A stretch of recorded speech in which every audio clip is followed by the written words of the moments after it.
भाइयों, साथियों, बंदगी साहेब, मैं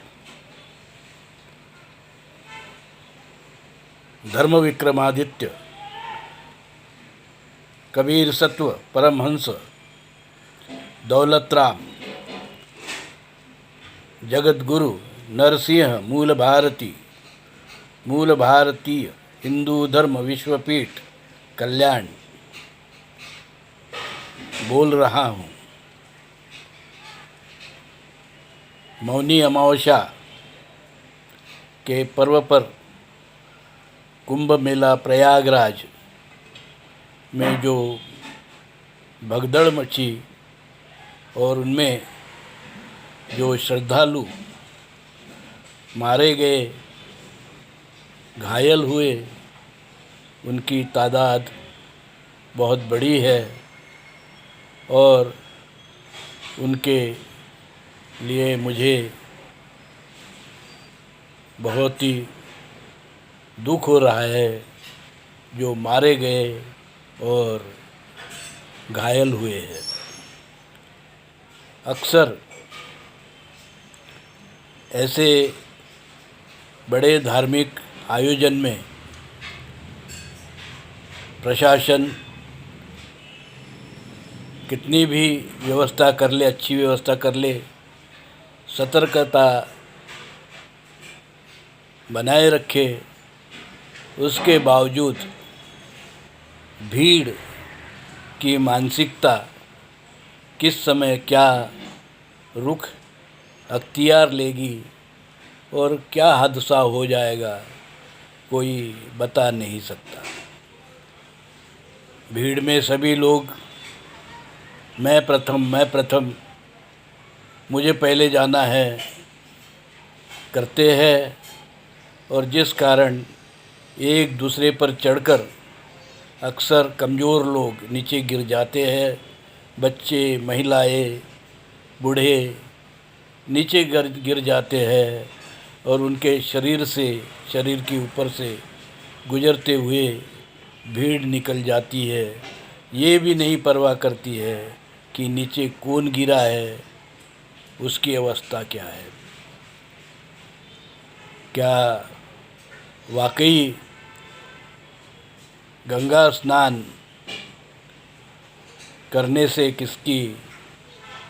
किसके पाप की मुक्ति होती है? कबीर साहब कहते हैं, मल के नहाने से पाप मुक्त नहीं होता। गंगा, जमुना, अन्य कितनी भी नदियाँ हो, उनमें नहाने से कोई पाप मुक्त नहीं होता। पाप जो है कर्म फल से उसको उसकी जो भुगतना ही पड़ता है, कर्म फल भुगतना पड़ता है। तब भी ये तो हुई धर्म की बात, पर समाज में कुछ सुव्यवस्था बनाने के लिए देश के कानून ने कुछ व्यवस्थाएं निर्माण की है। अगर हम उसका पालन नहीं करते हैं तो निश्चित रूप से ऐसे हादसे बार बार होते रहेंगे। मैं आज धर्म पर नहीं बोलूँगा। आज मैं उन दुखी परिवार के बारे में सोचता हूँ जिन्होंने अपने नज़दीकी रिश्तेदार, भाई बहन, माँ बाप, बेटा बेटी, चाहे जो भी हो, इस हादसे में जिनकी मृत्यु हुई है उनको खोया है और कुछ लोग जो है गंभीर रूप से घायल हुए हैं।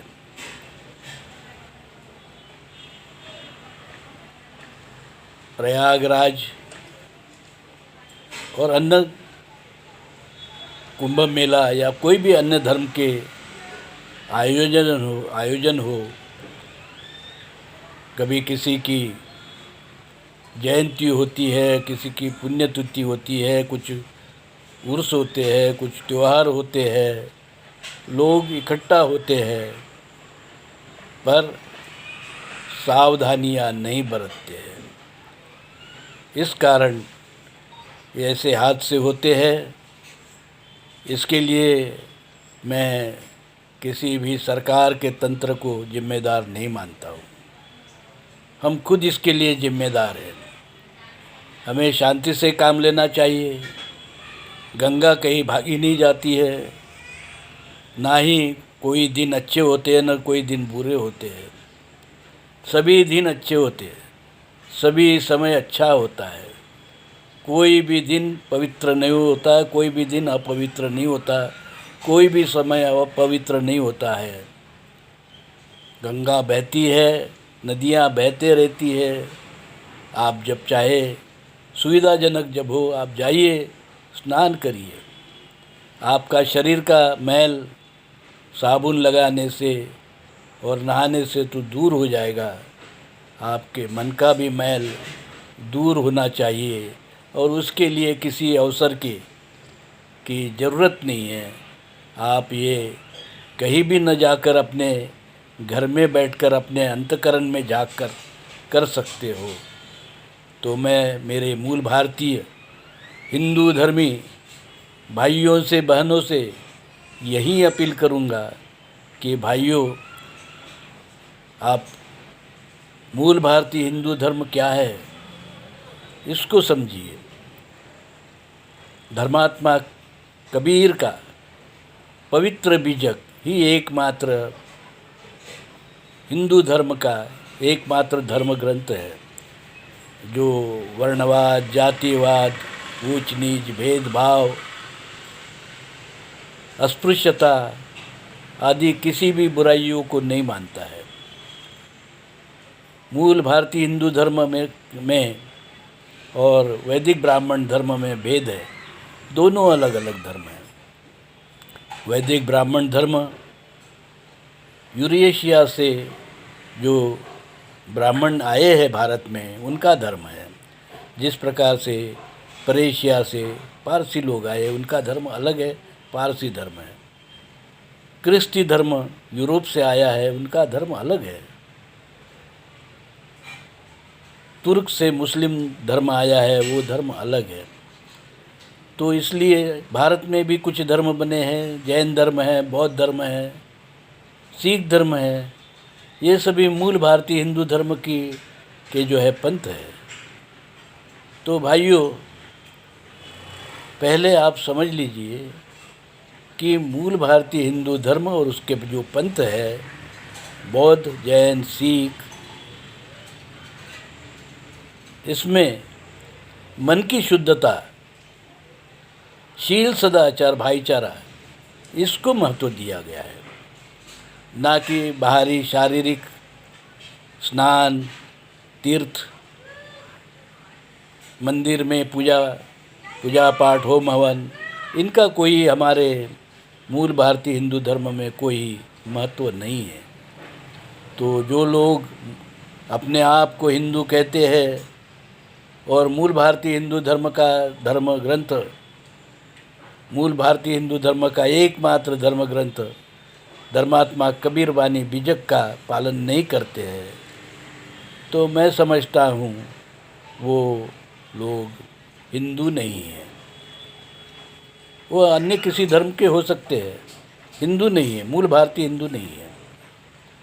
वो क्या है, किस धर्म के है, अपने आप जानने की कोशिश करें, और क्या वो धर्म है, अधर्म है, ये भी जानने की कोशिश करें।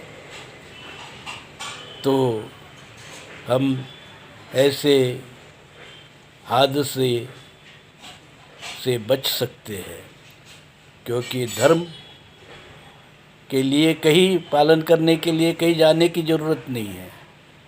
हम धर्म अपने शरीर में रहकर ही उसका पालन कर सकते हैं। अपने मन, अंतर्मन में झांक कर उसका पालन कर सकते हैं। हम सबके अंदर में चेतन राम तत्व है, उसको हाजिर नाजिर जानकर हम धर्म का ज्ञान, प्रज्ञाबोध प्राप्त कर सकते हैं और अपना जीवन दुखमय होने से बचा सकते हैं, क्योंकि हम गलत रास्ते पर चलेंगे। गलत धर्म, विकृत सोच, अंधविश्वास पे चलेंगे तो दुख होना स्वाभाविक है। साधु साधु साधु।